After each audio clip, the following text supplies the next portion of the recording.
इस नंबर की गाथा आपको आप पढ़ेंगे और उससे पूर्व आपको ध्यान देना है कि कल है 12 मई और आपके इस घुमट सार जीवकांड सार ग्रंथ का 3rd पेपर है। तीसरा पेपर देने के लिए सबको तैयार रहना है। एक दूसरे को अपने ग्रुप के द्वारा व्हाट्सएप से सूचना कर दें कि 40 गाथाओं की यानी 87 नंबर की गाथा से लेकर 127 नंबर की गाथा से यानी 88 नंबर की गाथा से 127 नंबर गाथा तक यानी कि कसाय मारना से संयम मारना तक 40 गाथाओं की परीक्षा होने वाली है। पहले के समान ही परीक्षा होगी, कोई विशेष बात नहीं है।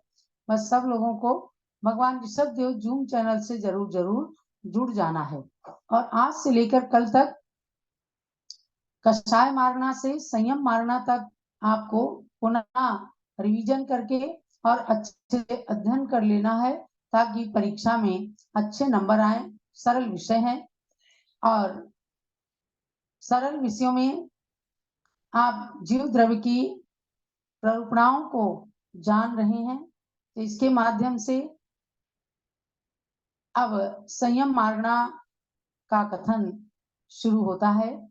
मंगलाचरण से स्वाध्याय का प्रारंभ करते हैं। सिद्धम शुद्धम पणमीय जिनिंदवर नेमि चंद मकलंकम गुणरयण भूषणोदयम जीवस्य परोवणम वोचम।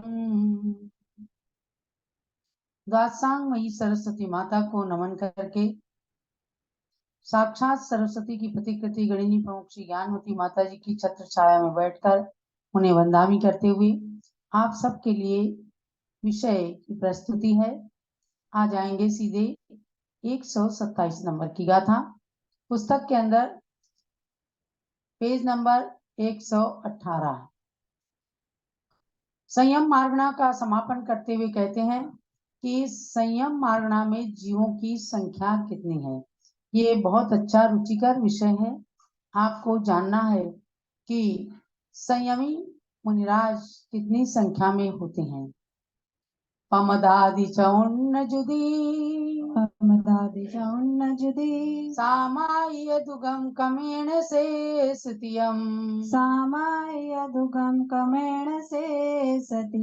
सत्त सहस्राणवसय नवलखाति परिणा सामूहिक गाथा पढ़िए। पमदादि चौन्न जुदी सामाय दुगम कमेण से सतियम सत्त सहस्राणवसय नवलखाति परिणा। प्रमत्तादि चतुर्णाम युति सामायिक द्विकम क्रमेण शेष त्रिकम सप्त सहस्राणि नवशतानि नवलक्षाणि त्रिभिः परिहीनानि। यानी छठे गुणस्थान से लेकर और 14वें गुणस्थान तक जो संयमी जीव हैं उनकी संख्या बताई गई है। संपूर्ण संख्या जो 3 कम 9 करोड़ मुनियों की पढ़ते हैं, तो उनके बारे में जानना कि वे छठे से लेकर 14वें गुणस्थान तक संयमी होते हैं। भले ही वे भगवान बन जाते हैं लेकिन संयमी की संख्या में आते हैं और सबसे छोटे संयमी छठे गुणस्थान से शुरू होते हैं और सबसे बड़े संयमी यानी सिद्ध अवस्था को प्राप्त करने वाले भगवान 14वें गुणस्थान में होते हैं। तो उसमें बताया प्रमत्त आदि 4 गुणस्थानवर्ती जीवों का जितना प्रमाण है उतने सामायिक संयमी होते हैं। पमदादि चौन्न जुदी 4 गुणस्थान। 4 कौन से? प्रमत्त, अप्रमत्त, अपूर्वकरण और अनिवृत्तिकरण। ये 4 गुणस्थानवर्ती जितने साधु हैं, संयमी हैं, वे सब सामायिक और छेदोपस्थापना चारित्र को संयम को धारण करने वाले संयमी कहलाते हैं। और उसके बाद परिहार विशुद्धि संयम वाले 3 कम 7000 यानी 6997 की उनकी संख्या है। सूक्ष्म सांप्राय संयम वाले 3 कम 900 यानी 897 की उनकी संख्या है। यथाख्यात संयम वाले 3 कम 9 लाख 3 कम 9 लाख होते हैं। इस प्रकार से सबका जब जोड़ करते हैं तो 3 कम 9 करोड़ की संख्या आ जाती है, यानी कि 8 करोड़ 99 लाख 997। इस प्रकार से ये संख्या आती है। तो संयम मारणा में संयमियों के लिए जो ये बताया है, तो इन चीजों को जान करके आज हमें ये पता लग जाता है। अब आप देखिए कि इसकी और डिटेल की है। प्रमत्त गुण स्थानवर्ती जीव माने छठे गुण स्थानवर्ती मुनियों की संख्या है 5 करोड़ 93 लाख 98,206 है। आप पेज नंबर 120 खोल लीजिए। जो मारणाओं का सार अलग अलग प्रत्येक प्ररूपणा के अंत में पूज्य माता ने सार निकाल करके दिया है, इसीलिए इस ग्रंथ का नाम रखा है गोमट सार जीव कांड सार। माने बड़े गोमट सार की 750 लगभग गाथाओं में से विद्यार्थियों के समान अल्प बुद्धि वाले लोगों को समझाने के लिए, जीवकांड की बात को समझाने के लिए इसमें थोड़ी सी गाथाएं, केवल 173 गाथाएं ली गई हैं और उसमें प्रत्येक प्ररूपणा के अंत में सार को दे करके उसको बहुत ही महत्वपूर्ण ग्रंथ बना लिया है। आप चाहे जितने बड़े बड़े ग्रंथों को पढ़ लें, लेकिन इस गोमट सार जीवकांड सार की थोड़ी सी गाथाओं को पढ़कर भी आप पूरे ग्रंथ का सार समझ जाएंगे। तो इसमें क्या कहा कि जो 3 कम 9 करोड़ मुनराजों की संख्या है, उसमें छठे गुण स्थान से सबकी अलग अलग संख्या दी। कैसे मालूम पड़ी ये संख्या? केवल ज्ञानी भगवान के ज्ञान के द्वारा। जो भगवान महावीर अंतिम तीर्थंकर इस युग के हुए, उनकी दिव्य ध्वनि को सुनकर गौतम गणधर स्वामी ने उन सब की जो डिटेल किया और उसके पश्चातवर्ती आचार्यों ने हमें जो लिख करके दिया, उसके अनुसार हम ये सब जानते हैं और एक गाथा के माध्यम से पढ़ते भी हैं। गुरु भक्त्या वयम सार्ध द्विपद्वितवर्तिना वंदामहे त्रिसंख्यो नवकोटि मुनीश्वरान्। यानी गुरु भक्ति के साथ में ढाई द्वीप के अंदर जितने मुनिराज हैं वो सब 3 कम 9 करोड़ की संख्या वाले हैं। उन सबको एक श्लोक के माध्यम से नमन कर लिया तो सभी संतों को, सभी संयमियों को नमन हो जाता है। तो छठे गुण स्थानवर्ती प्रमत्त संयत संतों की संख्या है 5 करोड़ 93 लाख 98,206 और 7वें गुण स्थानवर्ती अप्रमत्त संयतों की संख्या है 2 करोड़ 96 लाख 99,103 और उपसम श्रेणी चढ़ने वाले 4 गुण स्थान कौन से हैं? 8वां 9वां 10वां 11वां। इन 4 गुण स्थानवर्ती जीवों को उपसम श्रेणी वाले संत संयम कहते हैं। तो इनकी संख्या है 1196, सबसे बहुत कम संख्या है। और छपक श्रेणी माने 8वें 9वें 10वें और 12वें गुण स्थानवर्ती ये छपक श्रेणी चढ़ने वाले संयमी कहलाते हैं। इनकी संख्या है 2392। उसके बाद 13वें गुण स्थानवर्ती जो सहयोग केवली गुण स्थानवर्ती हैं, जिनका समोसरण रचता है, अरहंत अवस्था को प्राप्त ऐसे सहयोगी जिन जो है 8,98,502 इनकी संख्या है।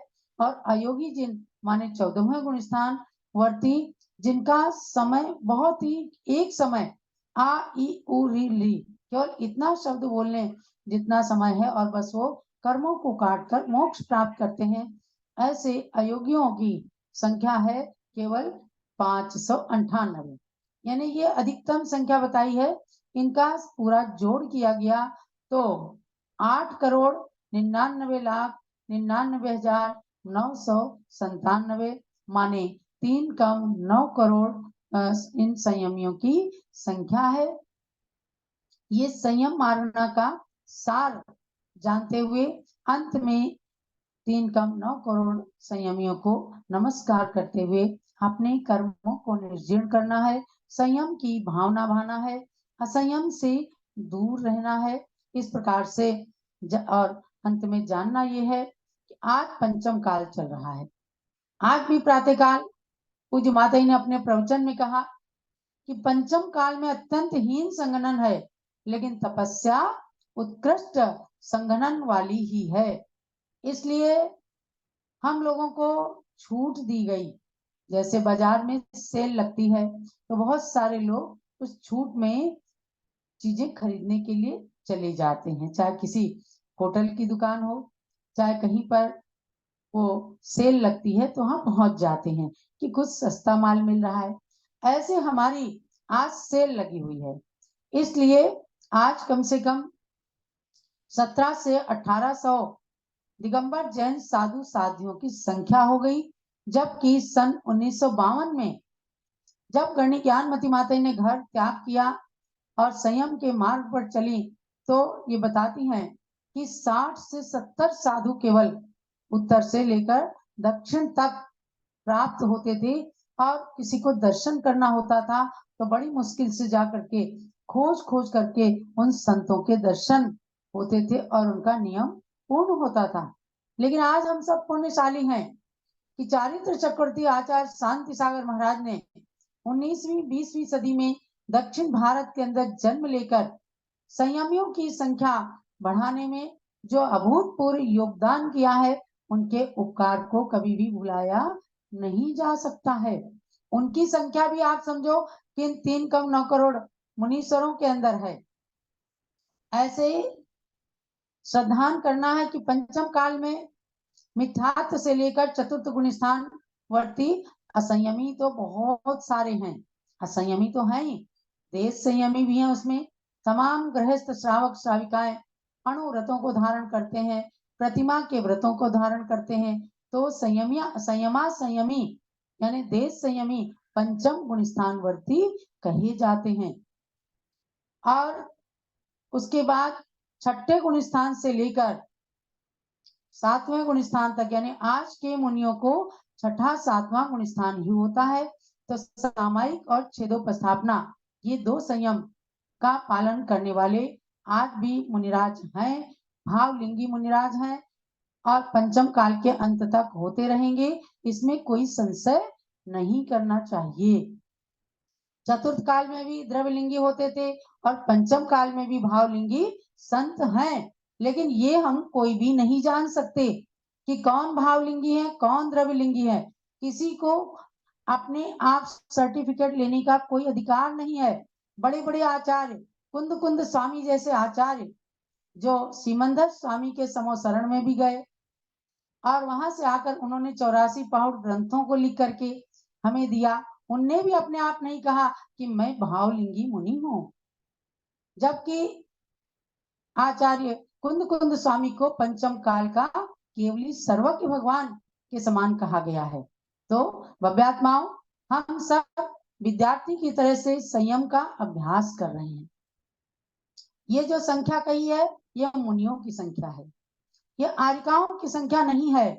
आरिकाएं उपचार महावृत्ति होती हैं, उपचार से संयमी होती हैं। संयतिका, संयमिनी, इन शब्दों से मूलाचार, पद्म पुराण आदि ग्रंथों में आरिकाओं के लिए कहा गया है।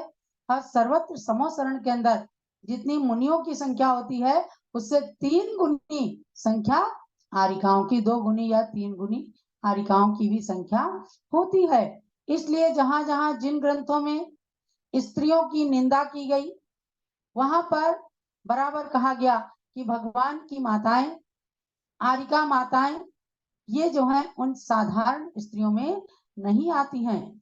इसलिए आप सबको जानना है, पंचम काल के अंत तक मुनि आरिका, क्षुल्लक क्षुल्लिका माने श्रावक श्राविका, ये चतुर्विध संघ इनका अस्तित्व विद्यमान रहेगा और उनके अंदर ही अवधि ज्ञान जागृत होगा और तब जाकर के वे धर्म का ह्रास होगा, इस बात को समझते हैं और संलेखना आदि धारण करते हैं।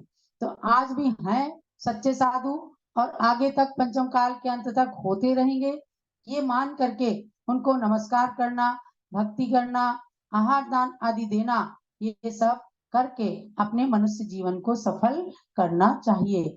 हाँ, ऐसा हो सकता है कोई व्यक्ति विशेष इनके किसी के चारित्र मोहनी कर्म के उदय से किसी प्रकार की भ्रष्टता आ गई है, कोई चारित्र से च्युत हो रहे हैं, आपने किसी को प्रत्यक्ष में देख लिया है, तो आप उनसे थोड़ा सा विरक्त हो सकते हैं, लेकिन उससे कोई मुनि मार्ग, संयमियों का मार्ग कभी भी बाधित नहीं होगा। अगर कभी कोई पलंग पर मरता है तो पलंग पर सोना छोड़ नहीं दिया जाता है ना। ऐसे ही संयमियों के अंदर अगर किसी के अंदर दोष लग गया तो बब्यात्माओं उनके गुरु जिम्मेदार हैं, आप उनको संबोधन दीजिए, लेकिन कभी भी गुरु की निंदा नहीं करना या उनको लेकर के सारे संतों को कभी भी बदनाम नहीं करना। सब संतों के प्रति जिसके हाथ में पिच्ची कमंडल देखें, यह मुद्रा है और उस मुद्रा को हमेशा नमस्कार करके अपने मस्तक को नत करना चाहिए। और स्वयं जो अव्रती या संयमी है तो असंयम से आगे बढ़ करके अणुव्रत आदि धारण करके देश संयमी बने। शक्ति है तो सकल संयम को धारण करें। आज आप देखो जगह जगह युवा संत बन रहे हैं, युवा अवस्था में आरिकाएं बन रही हैं और अनेक गृहस्थ लोग संतों के साथ जुड़ करके श्रावक और श्राविकाओं का मार्ग प्रशस्त कर रहे हैं। तो भव्यात्माओं, ये मैंने आप लोगों को संयम मार्गना का समापन करते हुए बताया कि अपनी शक्ति को छिपाना नहीं और शक्ति से अधिक करना नहीं। गुरु कहे वो करना, गुरु करे वो नहीं करना। ये हमारे आचार्य गुरु नाम गुरु जो ज्ञानमती माता के गुरु थे, वे हमेशा कहते थे, माता जी बताती हैं कि गुरु जो कहे वो करना, गुरु जो करे वो नहीं करना। गुरु ने 5 उपवास कर लिया और चेला भी बस वैसे ही करने लग जाए तो क्या होगा? नहीं, शक्ति नहीं है, आप गिर पड़ेंगे और चारित्र से पतित होने का भी चांस आ जाएगा। आपकी शक्ति को देख करके गुरु वैसा नियम देते हैं, उसी प्रकार से पालन करके अपने मोक्ष मार्ग को प्रशस्त करना। अब मैं आपको थोड़ा सा कषाय मारना और ज्ञान